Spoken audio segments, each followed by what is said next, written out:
Welcome again to this space. My name is Lauren Backus. I'm Public Program Manager here at Museum of Contemporary Art in North Miami.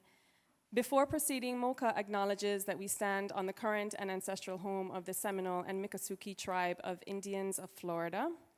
We further acknowledge the Calusa, Jaega, Miami, and Tequesta people, all historic caretakers of this land. We honor and thank them for their past, present, and future stewardship of Southern Florida. Thank you again for joining us here at the museum for an afternoon and evening of celebration inspired by Germane Barnes' Welcome to Paradise installation, Playhouse. Some of you may have heard a little bit about the work while we were playing spades, while we were having barbecue, and I know that we're all excited to hear more about that work and your career through this conversation. And please note, after the conversation, we still have time for questions. I know that we're running a little behind, but I still want to make sure that you all have an opportunity to ask questions of Germane and even Dario as well. And before I introduce Dario, silence your phones. I'm not sure if you know this, actually, but you've been actually part of this museum before you even got here. And I'll explain. One of the first programs that I worked on was for an artist that we had in the exhibition before this one, for Jamea Richmond Edwards.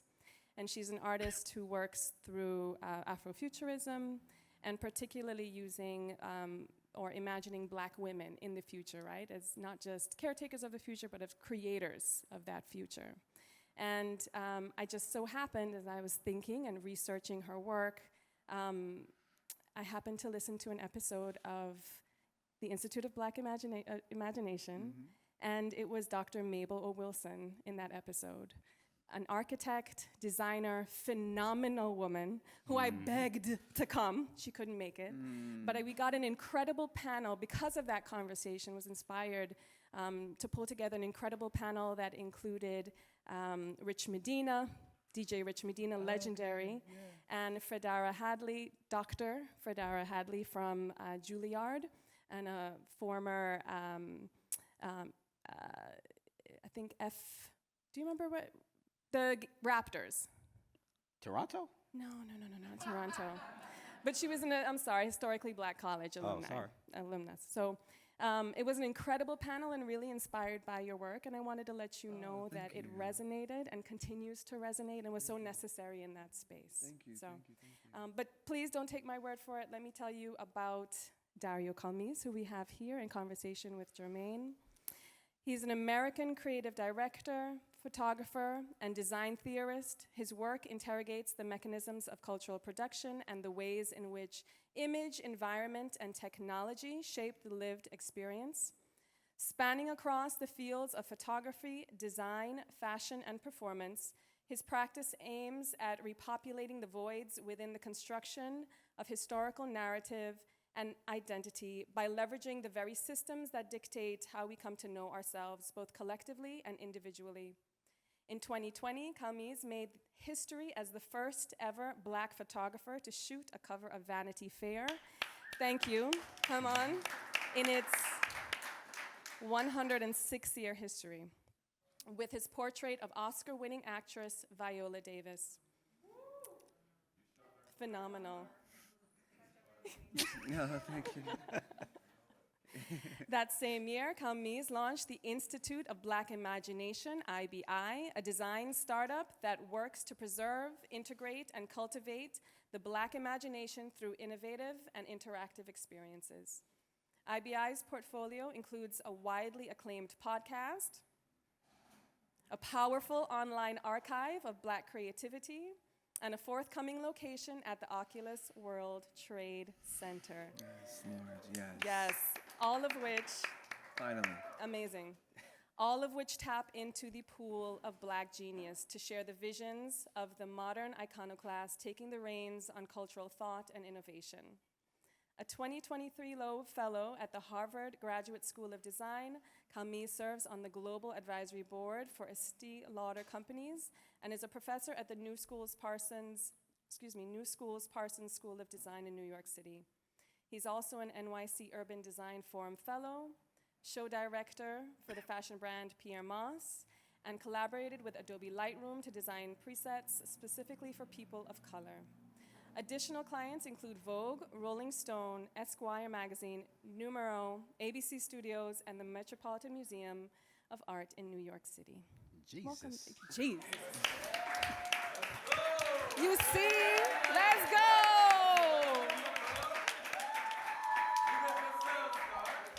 See, Dario, you didn't know. I'm actually here to interview you. You see why it was so good to have these two in conversation here. So I'll let you take it away. Thank you, Dario, for being here. I mean, okay, let's do it. So, well, let's start with the breath at least, just to like sync ourselves up. You can follow along with me. Just breathe in and exhale.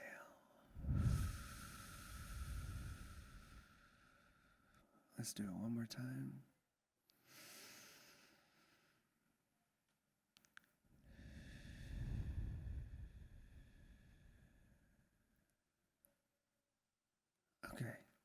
Okay.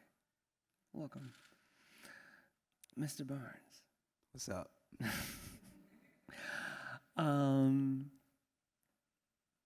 You know, I always ask this question at the beginning of the podcast, and I think it'll be nice to start off with that. Okay. Who would you like to dedicate tonight's conversation to? Oh, God damn it. Okay, so, one, I just want to shout out the amazing spades instructor right there, Kalima. Thank you for that. For those of you that still don't know how to play, there is a book. Get the book. I said that as a distraction from the question, but I am gonna answer it. I'm gonna dedicate this talk to my late grandmother, Rosie Lee Fair, from a very small town called DeVal's Bluff, Arkansas. She moved to Chicago during the Great Migration, and she passed on July 5th of last year. So this year, I happened to be in Europe, and I intentionally booked a flight on the 5th. So that way when I was in the air, I can be as close to her as possible. So that's why I kind of made the face when you did that, because I don't talk about these things in real life, but I've already started drinking, so we're going to keep the party going. Drink champs. Yeah. You know what? I will join you. So for me, I would like to dedicate this conversation to my late Uncle David. My father and him were the only boys. They were brothers. And they grew up in East St. Louis, which is a predominantly black neighborhood. And they wanted to be architects when they were boys. And they didn't see any other architects, and they didn't have any pathway to actualizing that. And, my uncle was, an incredible, individual, terribly talented, majored in engineering, ended up just like shucking luggage for TWA most of his life. And I think kind of somewhere knowing that he could have and should have been something more than that. And so for us to be sitting here having this conversation about the built environment, and also my grandmother's from Pine Bluff, Arkansas, so the Bluffs. Yeah, man, that's in a thing. Arkansas. Yeah. So that's how I'd like to dedicate tonight's conversation to my Uncle David. So I have another question. Okay. I mean, this is all about questions, I guess. But an overarching, like, ground-setting, foundational question. What's your intention for tonight's conversation? Ooh. I selfishly have the intention that when people leave here, they learn just a little bit more about the structural inequities of the built environment, Mm-hmm. that they understand the celebratory moments of the built environment, because it's not all negative, Mm-hmm. Mm-hmm. and that people are able to speak with their inner child. Like, that's the only reason why Playhouse exists. Amazing. Yeah. Yeah, we're very like synced. Thanks, Lauren. We're synced in another way, and I'm about to tell you. But you know, for me, mine is always like, you know, and I was speaking to you earlier, is really just to make space more legible. That's what I'm interested in. We exist in it all the time. We go down these streets. We never think about it. We never think about the hidden codes and typologies that are affecting us, shaping the way we move through space, dictating the way we move through space, spaces that we feel we belong in, don't belong in, and we don't know why. We can't articulate it, but we can read it. And so for me, that's what I love. And even in our conversation, you know, and the research, I mean, Miami is a city that is like what's that really flaky pastry? Baklava? Yes. You know, it's that, right? Like, it's a little wild. And, you know, it's so funny. We had this conversation. It is so true, and I'm so basic. Please forgive me, but I am a child of American media. I'm from St. Louis, and I did not know that Miami had black people in it until I saw Moonlight.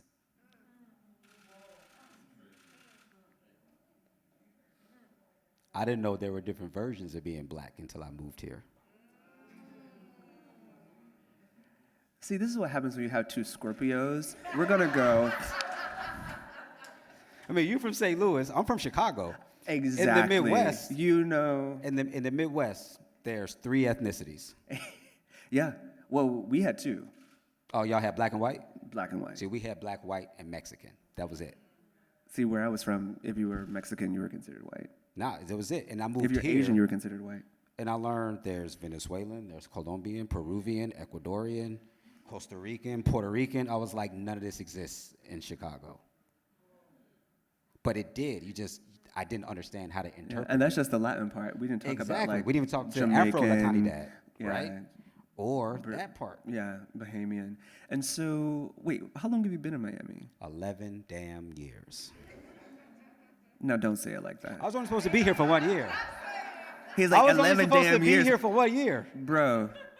I was supposed to be here for 1 Literally year. 45 minutes ago, you were bragging about being tenured professor at University of Miami. Like, they can't fire me. And now it's like I see a couple 11. of you students out there in the front, you know. This is what's also interesting. Just quick side note. I said that we have so much in common. When is your birthday? November 16th. The same. What? We're birthday twins. Really? Yes. Hey! That's when I was looking at you at spades. I was like, That I is know insane. that. I know that. That is insane. So you're also a product of Valentine's Day. Absolutely. Yes. Yes. Guys, come on. February 14th, add Go 9 months, add 9 2 days months. for the egg to attach to the fallopian tube. And what do you get?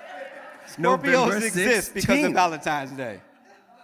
Yeah, man, you know. We are products of love. We are products of love.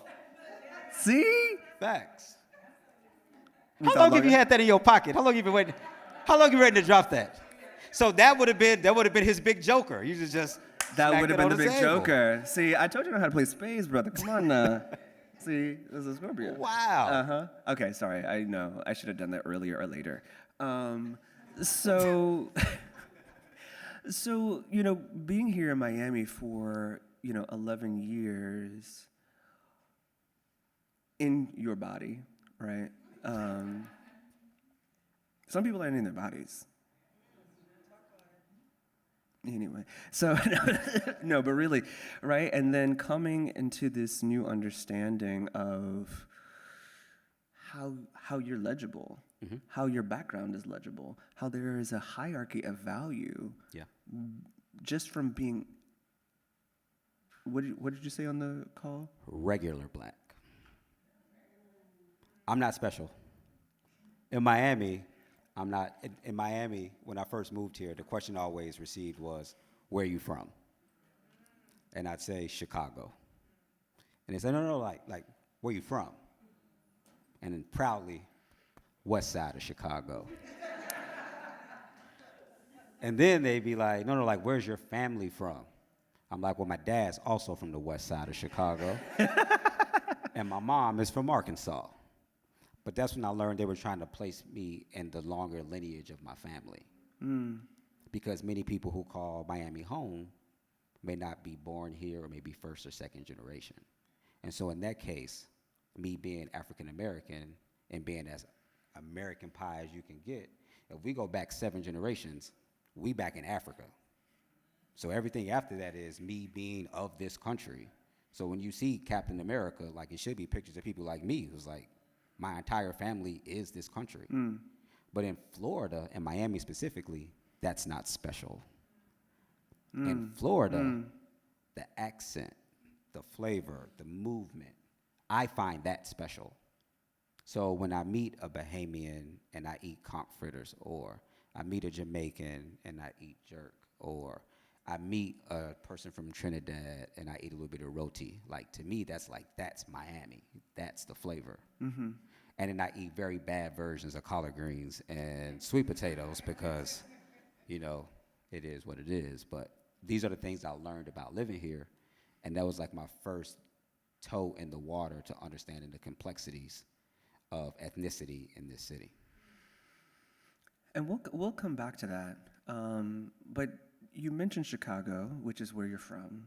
So I'm sure most of these people are not one of your 4 sisters. So take us back to young Germane in Chicago, and also a young Germane who kind of already knew what he wanted to do. Yeah. I've known I wanted to be an architect since I was about 6 years old. I've never wanted to do anything else. But my parents did not believe in that. So my parents were like, "You're going to be a lawyer." And because you don't tell a black mother no, I just did all the stuff she made me do, while also knowing she doesn't know how to put together a college application. And I do. So when I was growing up, I was fortunate enough to have parents to put me in the arts. So having 4 older sisters, I kind of just wanted to do everything they did. So they did ballet and tap. I wanted to do ballet and tap. They played the piano. I wanted to play the piano. I played sports. They didn't play sports. And then my first job ever was as a painter for the local library in Chicago. So painted a mural when I was 14 years old. That was my first ever job. And then I went to a school that had a lot of arts programming. So I did analog photography, so dark room, learning how to actually go through photography and things of that nature. Took painting classes, sculptural classes. I went to a pretty fancy high school, but it was a public school. Like Chicago's weird like that all the money goes to 3 or 4 very, very nice public schools. So if you can go to one of those, you get a world-class education for free. So lucky enough, I went to one of those schools, so we got all those resources. And while I was going through all that, my parents were like, "We're going to put you in all these public speaking classes. We're going to put you in all these things to make you a lawyer. Then you're going to be a politician. Then you're going to be a senator. Then you're going to be the president." Again, black moms. So it is what it is. And while it was going on, my dad was just like, "That's what she said. You got to do it." And I was still drawing the whole time that was happening. So when it was time to apply to undergrad, I only applied to schools of architecture. And then I did that and sent it. And my mom saw it. She was like, "What is this?" I was like, "I'm going to be an architect." And then 2008 recession happened. And she was like, "I told you, dumbass." But luckily, here we are today, so it worked out. But there's also something interesting, right? Because I can't remember, but you were like, I don't know, there was a park that you played in. Yeah, man, that's serendipity. And there was, speaking about the environment, sometimes shaping you in ways that you don't quite know. You used to play in a park. Across the street from Frank Lloyd Wright's house. And not know it. And didn't know it. Had no idea. No idea. Wait, how did you discover that? In the 7th grade, the school I went to, they make you do a class project. Was this the fancy school, or had you gotten This there is yet? still a fancy. This is a fancy school Okay, too. still fancy. Also public. Public. Yeah, that's the school we had to take French class from kindergarten through 8th grade. Like you didn't have a choice. You speak French, right? Un peu. Okay. So it's There's a some real thing. Haitians up in here now. Don't get Yeah. loose. So they make you do that, and then in the 7th grade you do a class project. Our class project was Frank Lloyd Wright. So everybody had to pick a Frank Lloyd Wright house across Chicago, across the U.S. I picked the Guggenheim Museum in New York. It was the first time I ever built an actual architectural model. And then one day we had a field trip to Frank Lloyd Wright's house in Oak Park. As we on the bus, I'm like, why are we going past my house? And then we pull up, I'm like, that's the park I play in. And then we got off the bus and they said, we're all gonna go into Frank's home. We went inside his house, literally across the street from the park I played in as a kid. Never knowing that what was going on or sort of. So I think serendipity is real. That's just me. But I absolutely think that's what that was. And it's amazing because like Chicago has the most like incredible architecture, architectural history, design history. It was the city that, members of the Bauhaus landed after they got dismantled. Laszlo Moholy-Nagy created what is the Chicago Design School or something like that, or they called That it and the maybe the Prairie new School. Bauhaus or Yep, something that like that. and the Prairie School. Yeah, so it's just a phenomenal place to really kind of be from, which is really, really dope. And so you went to school at Urbana-Champaign. Yep. And then you went to grad school. You had like a little break before you went to Yeah, grad man, school. I went Wait, in- yeah, you went somewhere. I went to Cape Town. Uh-huh. So recession, 2008. Or reception. Yeah. Depending on how you coped. And there's no jobs in architecture. People being laid off all over the country. I go to my career services office at U of I and I say, hey, y'all help me find a job. I've never missed a tuition payment. I've never missed anything. Can y'all help me find a job? Lady says, are you opposed to going abroad? Like, nope, I don't care. So they put me in this program called Connect 123, and they pair you with an architecture firm or some sort of other firm that you're interested in. What many people in architecture know that many people who are not in architecture don't know is almost every internship was unpaid during this time. And that's how you paid your dues. So that's why architecture's always been seen as this elitist profession. Because if you can't afford to work for free, you got to get a real job, then you can't get up in the profession. So I got this internship opportunity. I'm talking to the guy on Skype. Let you guys know how long ago this is. We're on Skype. And for some reason, the guy had lived in Tampa for like 7 years. By the way, that's like just like 8 years ago, but anyway, keep going. I'm just saying, right? So he lived in Tampa, and we spent the whole call talking about the Buccaneers. Just straight football for 30 minutes.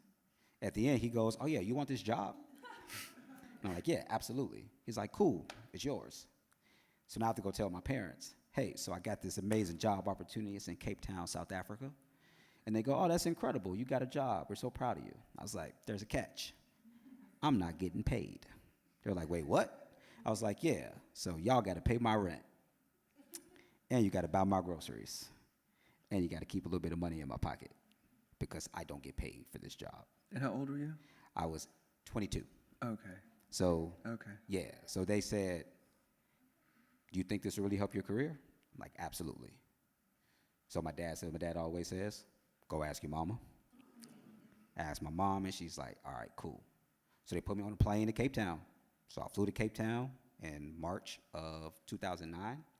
In 2 weeks, I wanted to come home because I had never been that far away. And for many of you know, like, even though it's Africa, Cape Town is very unique in the way that they express race there. And because I wasn't light enough to be Afrikaans, I wasn't dark enough to be Xhosa, I didn't have a place. And that was also the first time I already learned that in other countries, I'm not black, I'm American. So being there, I learned very quickly, oh, why do I get treated better here than I do back home? But I still wanted to come home because I didn't have any friends there or anything. But after about a month, I made friends, and I was like, Ma, I never want to come back. And then they said, you know, we pay all your bills, so you'll be back at the end of your internship. And then I worked for Nike for a bit in their design department, and then I went to grad school. Amazing. And so how did that, kind of all going all the way back even to the beginning of this conversation in this kind of like, baklava of race in Miami, in many ways that may have been, and I'm just guesstimating at this point, like a your first engagement with a new layer of understanding, Oh, for like sure. Black identity. For sure. For sure. And that was the first time I ever learned the power of architecture. Oh, please. So the tell firm us. I worked in Cape Town was called Sean J. McKay Architects. And we just did really, really fancy, amazingly expensive, bespoke homes for very, very rich white people in Cape Town. I mean, houses that were like 10 million, 15 million rand, like insanely expensive. I hated it. I was like, this is the most boring crap of all time. I hate designing houses. I hate residential architecture. This is the worst. And then one day we get in the car and we go out to Kailicha. You're familiar with Cape Town. Kailicha is one of the townships that are on the periphery of the city. We get there and we start doing pro bono architecture work. So we design a water system. We design a little space for them to have a little grocery store. And I'm like, I didn't know architecture could do this. He's like, yeah, stupid. Why do you think we do the houses? He's like, they can't afford this. So the houses pay so that we can then do this work for free. Because when I was an undergrad, all we were taught was you design and that's it. So by the time you finish University of Illinois, you can go design a Walgreens in a heartbeat, right? But like, who's that helping? You can go design a skyscraper with your eyes closed. Who's that helping? Cape Town is what taught me that architecture can actually help communities. It was the first time I ever knew that. And it took me leaving and going to another continent to learn that. And so when I picked my graduate school, I made sure to pick a school that had faculty that had a similar ideology and their own practices. I was like, I'm not going to another school that'll make me just churn out boring buildings. I'm going to go somewhere that has a faculty that I respect that also cares about people. And that's how I ended up in LA. Amazing. Yeah. Amazing. And so that, in many ways, really shaped the trajectory of your career, the way Absolutely. you understand the built environment. You know, I know we don't have a lot of time, and I got a lot of questions, but, you know, I'm going to just try to hop back and forth really quickly. So then, kind of now fast forward, taking that lens, and we're going to take a hyperloop and come to Playhouse. How does that show up in this space that we see? So if my first foray into understanding what a spatial approach can mean for people and how their identity politics that are built into the built environment, Playhouse has now come to a point where I've refined that practice to where now I can immediately learn how to tell a story through an object. And so for me, this tells the story of spatial migration from West Africa all the way to the US. Because many people don't realize that this ubiquitous home that we see in Atlanta, in Mississippi, in Arkansas, in Louisiana, in Florida, that we affectionately call the shotgun home, before that was called the TK, Tikay, in Haiti. And then before that called the Kombet, Kombet, in West Africa. And so that is literally being brought across the water, and those building practices that were embedded in the bodies of people who were put on a boat forcefully brought those with them, and that craftsmanship is why we have this housing typology. And so for me, that tells that story. So while it absolutely tells the story of Miami, it also tells the story of our country, of the history of blackness in architecture. Because I never had a black architecture professor. I never had a black TA. When you sit on the architectural jury, which you now know being at the GSD, I've never had a black juror. So I went through 6.5 years of architecture education and never saw somebody on the other side that looked like me.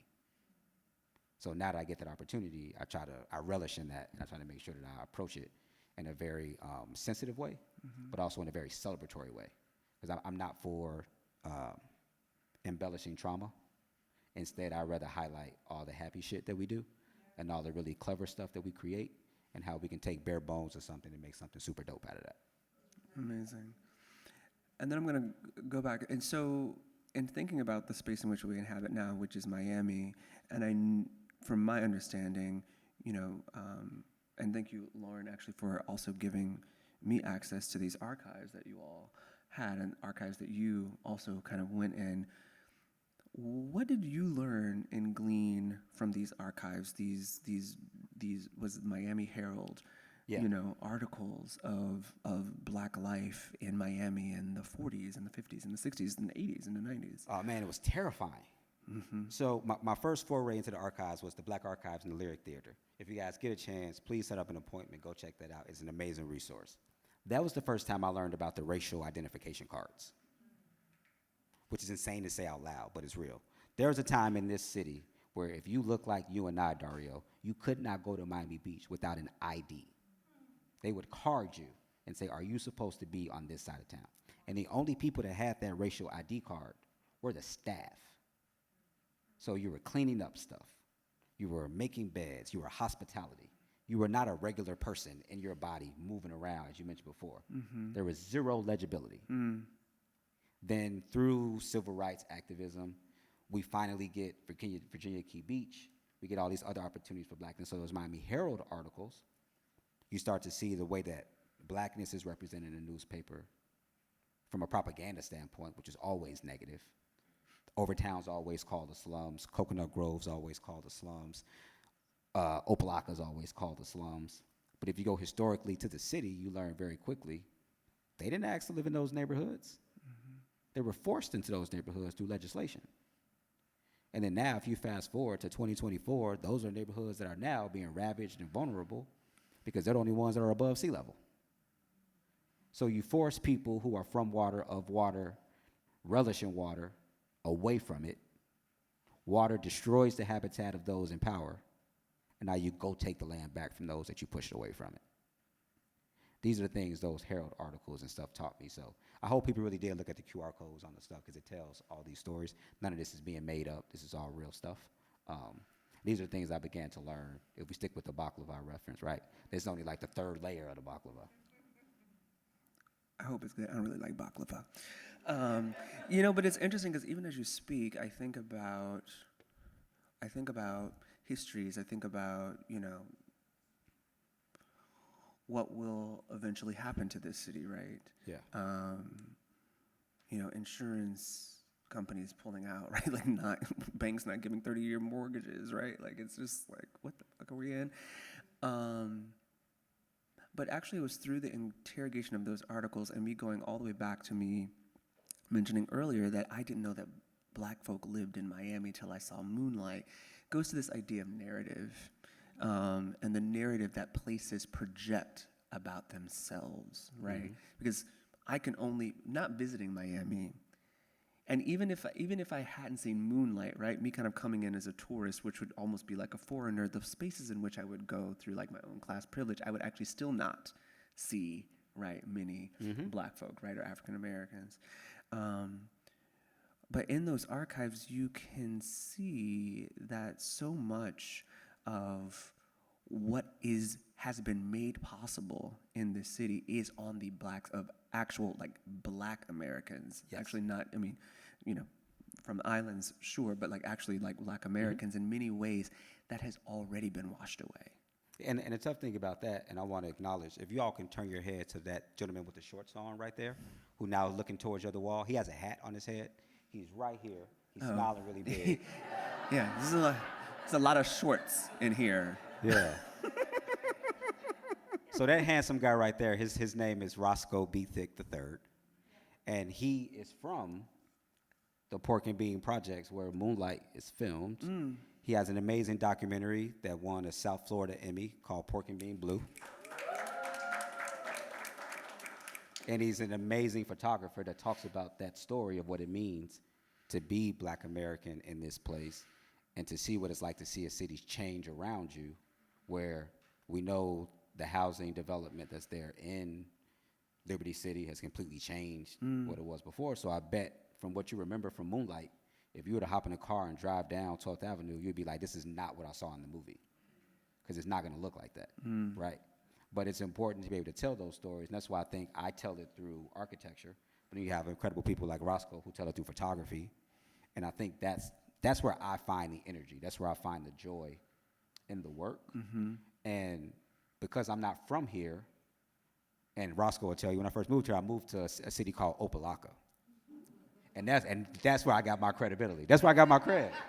That's where I got my cred, because nobody moves to Opelika. You probably heard Carisha and JT talk about it in the song or not. It is not a safe place. That is not where you move to, right? But because I did the work in Cape Town and Kailicha, where you do the work in the communities, when I moved, I was like, I got to move to the place where I'm doing the work. And so I moved to the Triangle, which again, if you're from Miami, you know what that means. I moved 15037 Duval. Like, I'm in the middle of the hood from LA, and my parents are like, you chose this neighborhood over moving to Paris? And I was like, well, yeah, I bet on myself. And so I'm in a duplex. Because the option was to go work for whom? Jean Nouvel. So I had an option to go work in a Pritzker Prize winning architecture firm or bet on myself and move to Opelika. And I bet on myself. And so came here, worked there. And it worked out. Yeah. It worked out. Is It that worked 10 out. minutes? Oh, that's a lot of time. Okay. I'll talk fast. And it's interesting that in all of that, right, the kind of provocation or your offering of these histories, combined over, geographies and time, right? In many ways, this exists above kind of like a space-time continuum, that it results in kind of manifest as play. Mm-hmm. Why play? Because it's fun, man. When you ask who I dedicate this to, and I said, my granny. My entire life has been allowed just to be a kid, which a lot of people don't have the privilege to do. Mm-hmm. My grandmother cooked for us. I got to be the taste tester for everything. I got to play all the time. I got to ride bikes. This was a time where you didn't have cell phones, so nobody knew where you were when you left the house. Mm. They just hoped you were alive when you got back home. You got told either stay in or stay out. And if you were thirsty, you went to the water hose. So it's like, that's where I grew up, and my grandmother encouraged that behavior. Like, she allowed me to be a kid, and it was always positive encouragement in my household. It was never, you can't do that, you can't do this. It was always, all right, you want to be a dinosaur? It's a book over there. And so when I do the work, I'm always like, will young me enjoy that? Mm-hmm. And that's honestly how I designed everything. If young me wouldn't approve, then nobody in the world actually sees it. So almost all the work we do, like we talked before about the rocking sculptures across Miami-Dade against the design district. That was just a cool rocking chair with pool noodles. I love rocking chairs. Like that's with my niece, and it was 2 for 1. like that was the idea. It was like, how can I make people have fun? All right, I'll put them in a rocking chair. Like if you go to Carnival, you see the feathers and everything. If you can't afford the feathers, sit inside the rocking chair. You are now a part of Carnival. Mm. So like that's how I see the world. It's like, how can I turn these things that we find traditional and amplify them and do it in a very colorful and bright way so that people feel happy about it, and so that you don't have to have an architecture degree to understand what it's saying. So like if you grew up in one of these houses, you know what that means. Mm. If you've been in Carnival, you know what it means to wear the regalia, right? Mm-hmm. If you see a steel drum, you know that's for the band. Like you don't need an architecture degree for that. Architecture degrees are expensive as hell. So now, how can I make it more palatable, more approachable, more accessible, like you mentioned, more legible? And we also spoke a little bit about ritual. Yeah, man, this is all about rituals. That's why we play spades today, right? It's the rituals that in my opinion breed family. It's the rituals that make you learn about each other without realizing you learn about each other. Right? You can find out what somebody's tick is. You can find out how happy somebody is. You can find out a whole lot over a card table. And like I always think about Carrie Mae Weems' kitchen table series, where the table is there, but the activities always change over and over and over and over and over. So I think of these things as like stages. And now how do you interpret that stage? Today it might be a washing machine because you have the clothes on the line. Tomorrow it might be a hair salon because somebody's doing braids on the front porch. The next day it might be a place of commerce because you're selling lemonade. And so all of those things are rituals. And we do them without thinking about them. And I'm very careful about the ones that I present to the world versus the ones I don't say anything. Because there is something about commodification that you don't want to happen.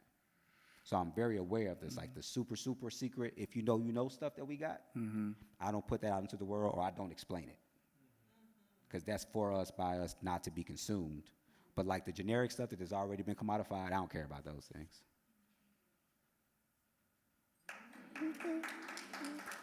November 16th. These brothers smart. 16th. Okay, I'm going to go somewhere completely different, and then we're going to open it up for questions. Okay. So I guess like I had some kind of pre-paving here at MOCA, North Miami, with my podcast. I knew a bit about you before I met you. Really? Yes. Uh-oh. I took a plane Uh-huh. to Italy. And I was like, let me go see this thing before this shit closes, right? Like, whew. It's first, black female curator of the Architectural Biennale, right? Like, I'm gonna just do this real quick, yeah. And I go in to Arsenale, and I see these really cool, like, 3D printed busts, and I'm not really a futurist. I'm really more like blackness is generative, not futurist, but I'm into this, right? But then I look, and like in the center is this like column, which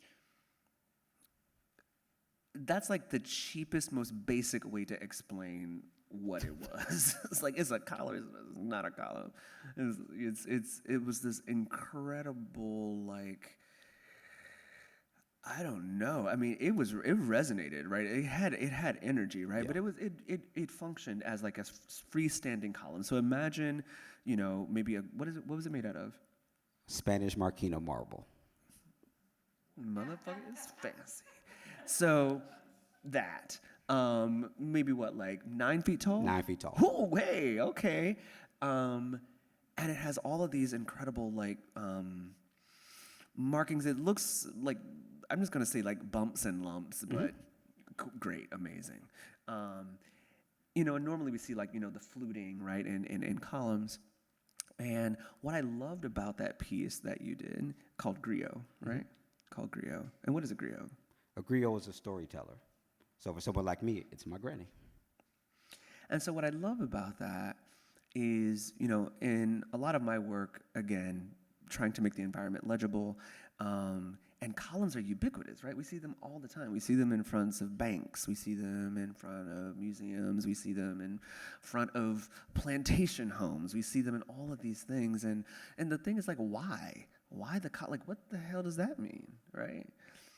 And when we think about typologies, or we think about even like typography, we understand these codes, right? Like when you go to the grocery store, you can tell that this is for a woman, this is for a man, this is for a child, right?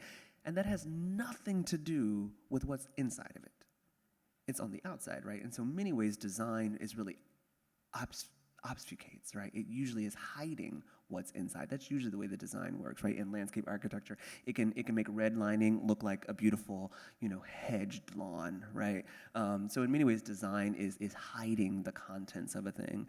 And I find that the column, in many ways, is not a benign act, right? A column in front, like I said on the phone, a Corinthian columns in front of a bank in Ghana is not a benign act. Yeah.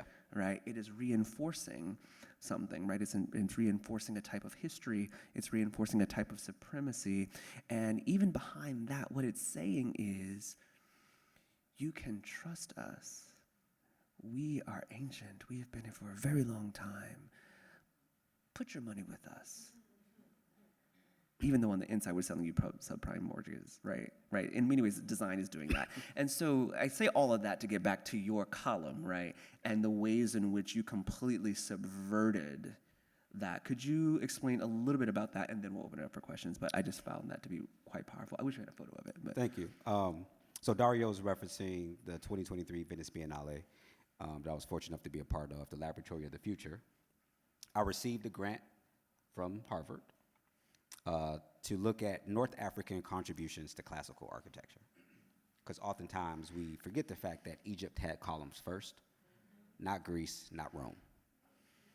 And so because I went to school in the US, we go with the Eurocentric approach to education, we always skip Africa.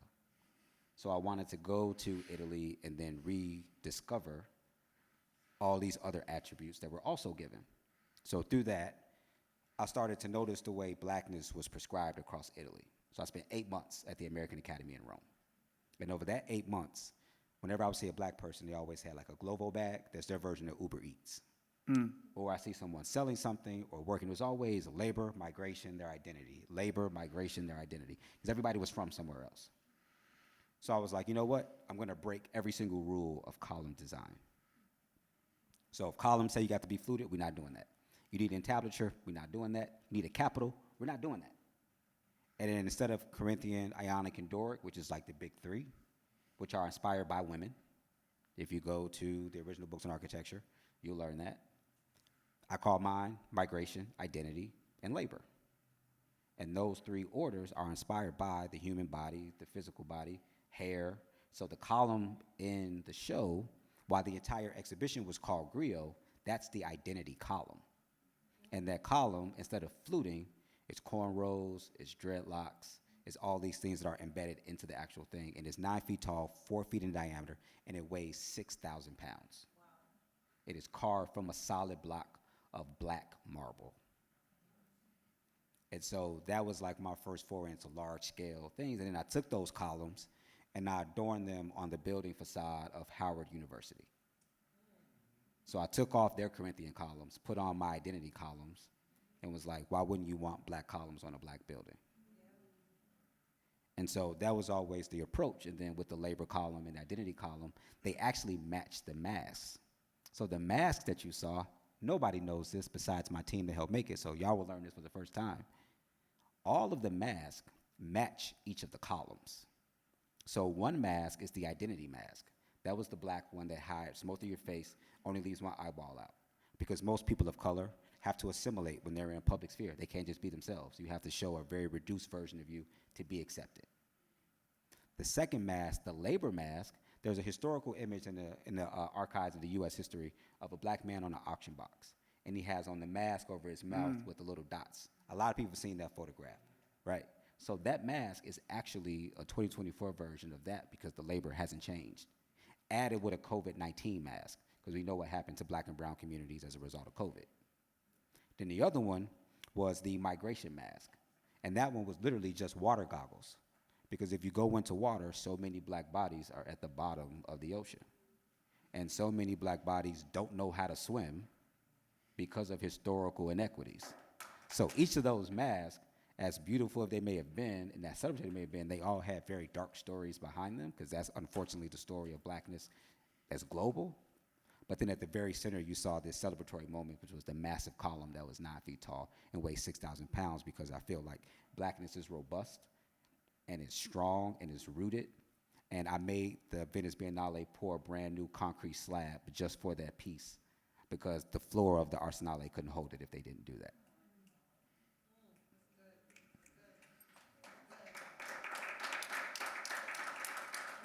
Germane Barnes. He's so matchy-matchy. You know, the columns match with the You don't believe me? You don't believe me? Everybody, open your phone right now. Open your phone right now and go to Google and Google Germane Barnes. And the first image is going to come up is this brother matchy-matchy in his Cameron pink fur.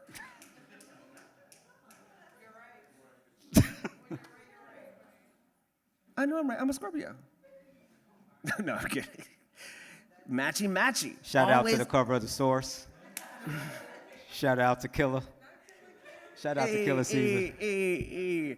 I bet you never thought your architects would look like that. Know how to rock it like that. Brother, a pleasure. Let's open this up for questions. That was a blast. You're good at this. What's up, guys? This has been substantive. I'm so happy I'm here. Like, it's really, really awesome. Great space, great energy. Like, everything is just like on a 10-10. So, Thank you. Yeah, for sure. So my question is... What's your name? My name is... So y'all don't know this. I'm changing my name. And, like, Okay. Elijah. Elijah is my name. My name is Elijah. All right? Okay. I felt like I had to defend that. It's giving very witness protection program. Like, I felt like you would be like, no! Well, my born name is Damian Rochester.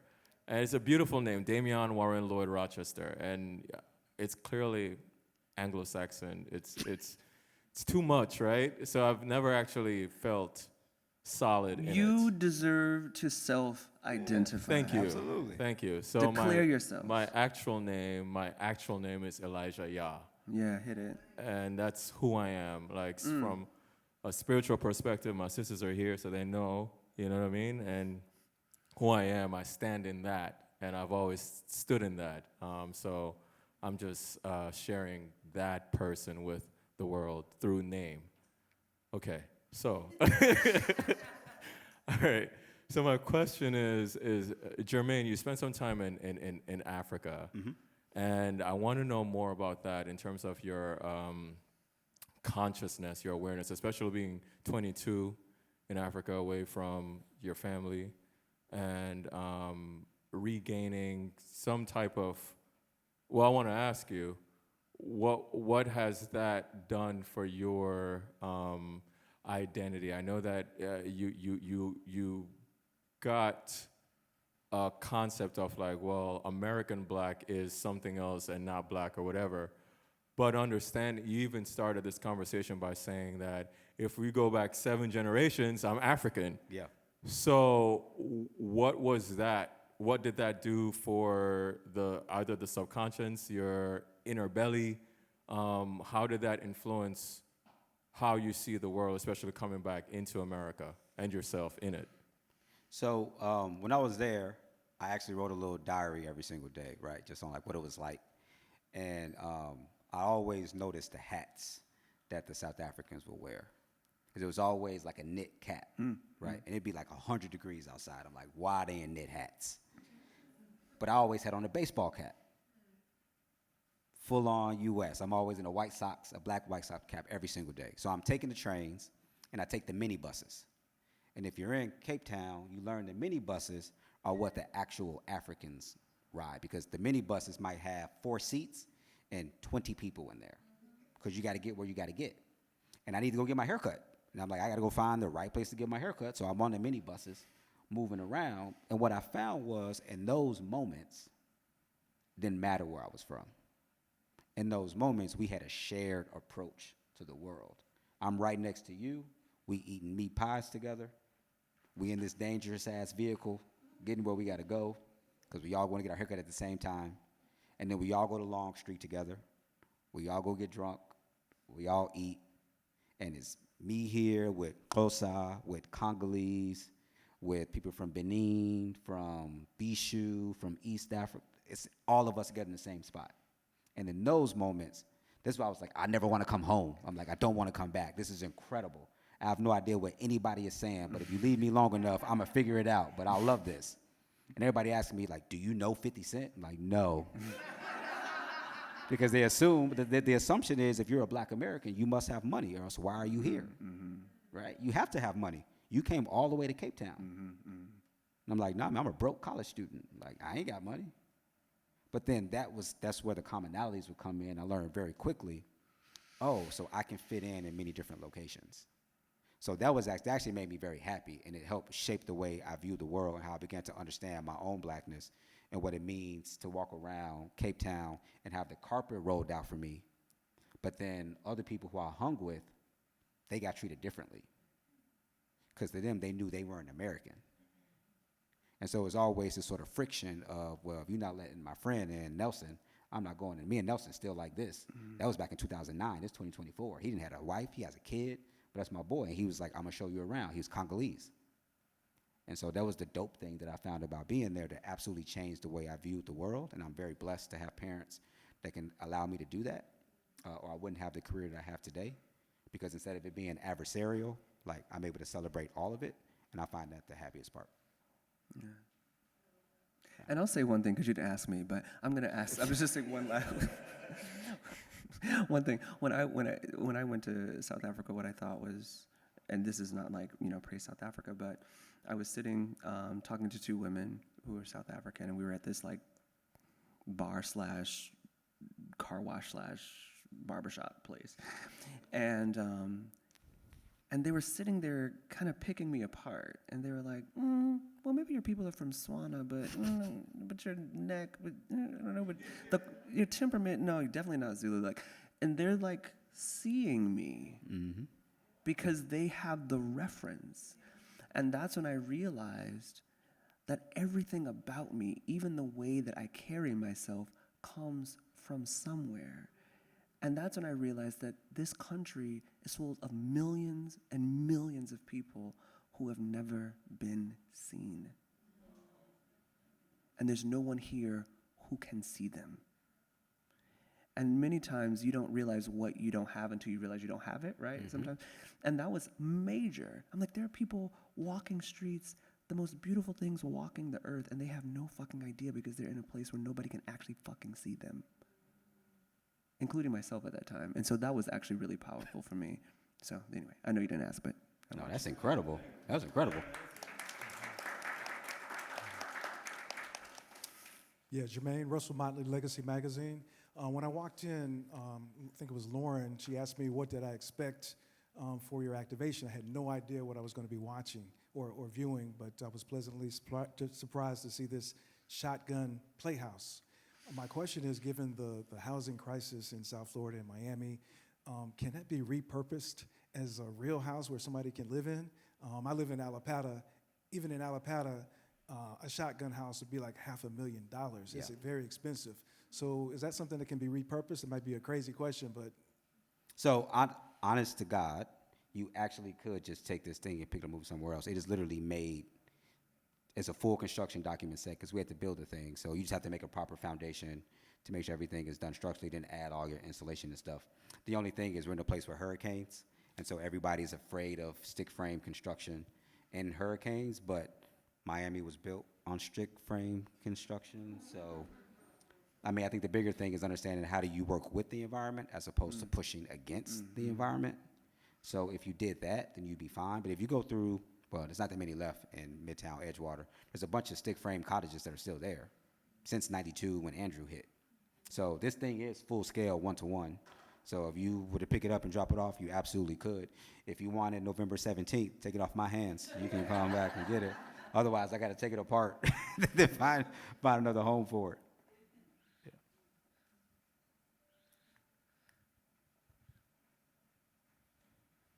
You're real close to the front, Corey. I feel like you could have just.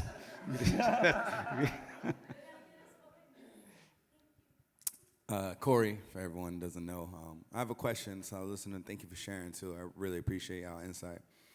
Someone who moved from New York to Miami, and I experienced a lot of the same, because in New York, we didn't have that racial barrier. If you was on the block, you was part of the block, and I think Chicago shares that. And when we came to Miami, it's different levels to it. But back to what you said about kind of being black and changing the narrative of certain spaces that we didn't have access to. And you mentioned about the water. You ever thought about doing architecture in the water? So the tough thing about architecture is you got to have a client that got the funds to do the thing, because it's not really a self-funded like career unless you're doing like your mom's house or your own house or something. Coral right? restoration. Yeah, but I mean, if someone approached me with the opportunity to do that, I'd absolutely leap at it, because those are the kind of things that you really get the opportunity to do. And so I would not be against it at all. But that's why I mentioned before about designing with the environment as opposed to against it, because almost all of South Florida floods. So you're dealing with water regardless. So now how do you design with that as opposed to just trying to raise the level and making a higher foundation and saying, well, the water will go around our building. Like, I don't know if you get, so we're in North Miami. There's actually a storm water park that's not far from here that they literally let water in on purpose. And by letting water in, you create brand new ecosystems that weren't there before. It was actually, it was sponsored by ULI out of New York. Yeah, so they did the whole thing, but. Urban Land Institute. Yeah, Urban Land Institute. So, but this is an amazing opportunity, what it means to, instead of pushing water away, how do you live with water? So they have brand new trees, brand new flowers, brand new animals that all live there, and it fills up as a detention pond when it rains really hard, and then when the rain's gone, it dissipates and goes back into the soil, right? That's designing with the water. So if ever given the opportunity to do that, I'd absolutely jump at it with no problem. Any other questions, perhaps from women?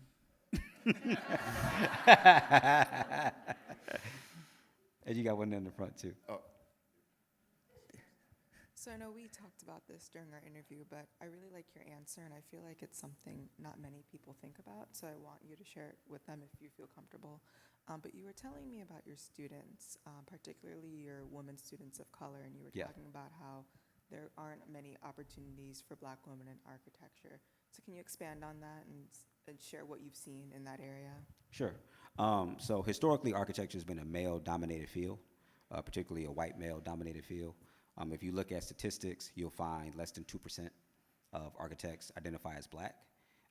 Most architects that are female are actually pushed out of the profession because if you want to have work-life balance or start a family, the profession is like, you don't have time for that. You're going to be in the studio working nonstop. So in academia, in college, we typically have more females than males. It's usually like 60-40, 65-35. But then once they graduate and go into the field, that's when misogyny, sexism, and things like that come into play. And it pushes so many women out, and the people that are left are the men. And so my role as director of the graduate program, as director of the research lab, I always try to make sure I have as many people of color as possible, and specifically as many women of color as possible. And as far as black women, there's less than 600 black women that are architects in the entire country. Like, it's insane numbers. And so I'm like, how can I find ways to give opportunities to students who then can move on, because this is kind of portfolio work that when you go to a big firm, you can say, no, I work for this person, and now you get that job. Or you get to be that professor, like you all who met Sydney today. And so I take a lot of pride in that because I think, again, I didn't have a me when I was a student. And I see a lot of students who struggle with survivor's guilt, right, as opposed to imposter syndrome. And that survivor's guilt is real. It's like, my family is struggling, they don't have money, they want me to quit school.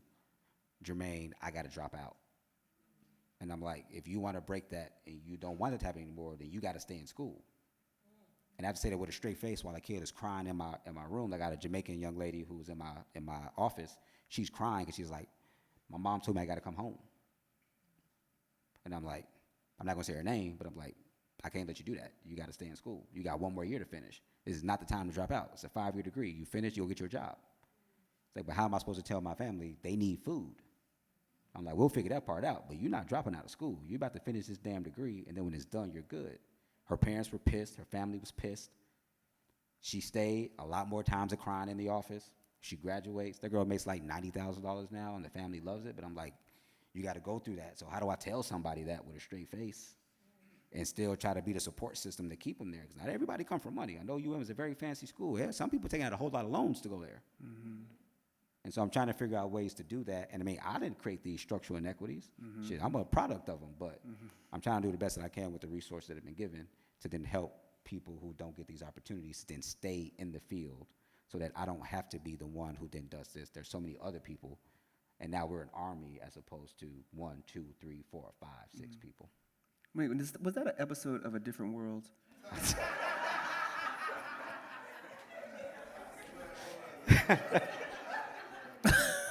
It might have been. It might have been. I am not serious. It's real, though. It's real. No, that's real. It's That's real. amazing. And we should, That's real. do we have time for one more? Okay, perfect. No, 2 more. Okay, hey. So my original question was related to that, but since you answered that perfectly, I'm skipping to something else. So my name is Jingo Augusto. Going back to Cape Town, because I'm originally from Angola, so that part interests me a lot. And, there's some similarities in townships and what we call Catambor and all that. But I find it interesting that you went there and you actually did work in the townships, which a lot of people don't, and then came back here to Opalaka. So if you could talk a little bit more about what you actually did there and how that mentality and seeing what you saw there actually impacted you in terms of what you decided, well, not that you decided to go to Opalaka, but what you actually physically did in Opalaka and how you thought about using your skills and your abilities and all that to impact the community and maybe even progress and help people follow the path that you took. Gotcha. So what I learned is people are really, really smart. They just use different terminology. That's what I learned. Because when I was in Cape Town, we built a well, we turned a shipping container into a little grocery store for the neighborhood. That's also when I really learned like how privileged I was growing up in the States. Because I saw a 3-year-old walking a 2-year-old to a shipping container to get groceries. And I was like, I don't need to complain about anything when I get back home in the States. So when I picked architecture to come back for graduate school, I was like, all right, so now I know how I can actually use design to help people, but also through listening. So I like to see myself as like the translator, because people know stuff. They just don't know the same architecture terms. And I always tell this story about my grandmother, who, me and her got to a huge argument one time. When I say huge argument, I don't mean like a real argument, because I'm not gonna argue with my grandmother, but we're in the kitchen. I'm trying to put something on the kitchen counter, and she's telling me that's not gonna fit. And I'm like, Granny, I'm an architect, I already got my degree. I know it's gonna fit. And she's like, it's not gonna fit, baby. Granny, 6.5 years of school. I know this is gonna fit. And in typical black grandma fashion, she takes a step back, she folds her arms. Go ahead. It don't fit. She says, I told you so. And that's when I realized her units of measurement, pots, pans, plates, because she's in that kitchen all the time. She's the best kitchen designer that I know. Don't got a degree in it, didn't go to school for it, not a specialty consultant, but she's in that space. She knows that space. So that's when I learned to humble myself and be like, there's a lot of other people in the world who also understand space. How about I just listen to them, speak their language, and then when I got to talk to the contractors, I speak their language. So that goes back to Griot as the storyteller, architecture as the storyteller. I just see myself as the translator. Would have never learned that if I hadn't lived in Cape Town. And so the work I do now in Opelika, in Delray Beach, in these black communities, is literally me speaking to people who are like my aunts, my uncles, my grandparents, who never assume I'm the architect when I walk in. They're like, baby, you too small, you too young. I'm like, it is actually me. And then I listen to what they got to say, and I translate that into architecture, and they're like, you did exactly what we asked for. And so that's how I see my role, and I'm happy to have that role.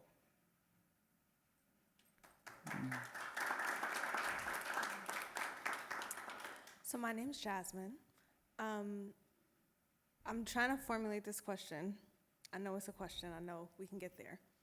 Essentially, I think about how having an art practice allows someone to not only get more money, right? Because a lot of times you're operating outside of the commercial understandings of what you're creating. It allows you to obviously understand and kind of work through different things through architecture. So, and I'm looking at what you created, thinking about the Biennale. How do you want to, and then also your question about what happens to this piece afterwards, and then the question around, how you do work in South Florida. And so how does having an artistic practice as an architect expand your capacity for creation, but also how do you then fold that back into your architecture practice, and then kind of what are your next steps within that framework, if that makes sense? It does. Okay. It does. Brilliant. Yeah, I think that's very clear, actually. I thought that was very clear. Okay. Architecture right now is based off liability. The only thing people care about is how will I not get sued? So I feel like, unfortunately, a lot of the innovation of architecture is actually gone, because everybody's worried about, well, we know this model works, let's just keep replicating this same thing, which is why you see the same type of building constantly pop up all around Miami-Dade, because nobody wants to take the leap that comes with putting yourself out there. And when you do that, you're really expressing yourself as an artist, because now it's not about the pro forma or the margins of a client or developer that wants you to build something.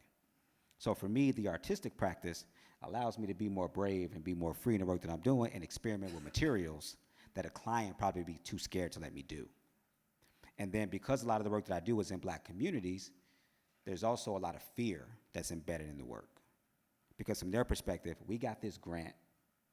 We much rather use it on programming, on supplies and things we need in the community, but the grant says we have to use it on capital stuff. So instead of giving us nice materials or innovative things, just do what we're comfortable and familiar with. And then when I bring something that's different, they're like, I don't know about that, young fella. And I'm like, it's the same price. I know you just want a stucco exterior, but this is literally the same price. But yeah, I'm not familiar with that. I don't know about that. And so I find that there's always sort of a scarcity mindset, because the world has created the parameters for scarcity. Meanwhile, I'm trying to operate from a position of abundance. It was like, why can't we just imagine dope shit and then design dope shit? And I think that goes back to the difficulties in being a person of color in this field, because oftentimes you don't get a second chance if you mess up. And so the art practice allows me to mess up. Because if I mess up with the real work, I might get sued, or it's somebody's budget that I've just blown, and I might never get that chance again. Meanwhile, other more privileged people get tons of opportunities to fail. When you get those opportunities, that's how you get better. That's how you learn. That's how you do stuff. So I can honestly say I would not have this career if I didn't have people who allowed me to fail. Because a couple of these things did not go well at all. Yeah, play. It was the whole thing, and luckily it worked out. It all started with a massive staircase that did not go well because my best friend was getting married in Jamaica, and he was like, you have to be at the wedding. So I had to leave, and we didn't finish the project, and I came back, and then we finished it, and the client was pissed. But then, like, 2 weeks later, I was like, I'm over it now. It's done. We're going to move on to the next thing. I was like, wait a minute. Like, y'all, I get to do another one? I thought that was it. They're like, no, you get another chance. And that became the chairs that everybody ended up falling in love with, and everything took off from there. But I was lucky enough to get that second opportunity. A lot of people, when you mess up that one time, especially if you look like Dario and I, ain't no second time. Dario and I.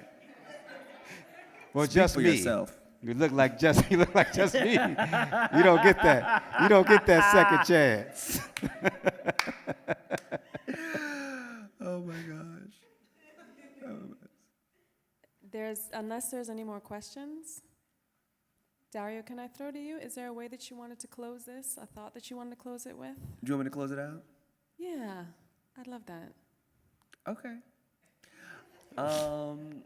Well, first of all, thank you, Lauren, for having this incredible moment and organizing it in the spades table. And thank you for teaching me how to play spades again. Yes. And making a book. I'm sorry, what's your name again? Kalima, who has a book on spades. Where can people find your book? And what's it called? So boom, you want to learn spades. So, and then Germane for one, just being open and vulnerable, and also creating literally world building. Like, you spoke about community-based practice, and in many ways, this is a perfect example of that, right? Not only did you build something, but you created ritual through spades. You brought all of these people. Many of these people did not know each other before they walked into this room, and people walk out as new friends. And so also thank you for being obedient to that call. And as we walk out of here, a little, less sober than we came in, look around. When you walk down the street, when you walk down the sidewalk, look at the ways things are built. Like, look at the material of the sidewalk. Think about the patterns that you see repeated in certain neighborhoods.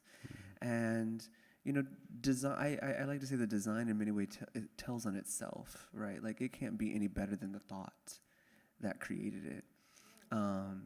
And see how much you actually know. You know a lot about your environment.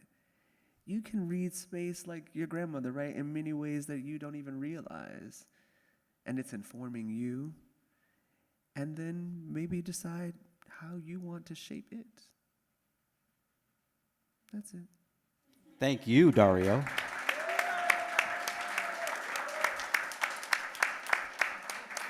And where can they subscribe to the podcast? Where can they subscribe to the podcast? Wherever you receive your podcast, Apple Podcasts, Spotify. It's called the Institute of Black Imagination. And if you find yourself in New York City after October the 10th, come down to the Oculus at the World Trade Center to come see Space 001, which will be a space full of imagination, creativity, and manifested Black thought through the lens of industrial and furniture design. Dope. Thank you both so much for being here. I've been hearing, thank you. Can we just have one more time? Dario and Germane. Keeping it short because there's little to be said after that. That was a beautiful conversation. I've been hearing your voice, I've been seeing your work, and it's just beautiful to have you both together. It's been pretty magical. So we're just going to sit with that. My pleasure. Thank you. And Thank you, thank you Lauren. all for Is there more showing up. wine? There is more wine for you. There's more wine, For y'all. you. Yes.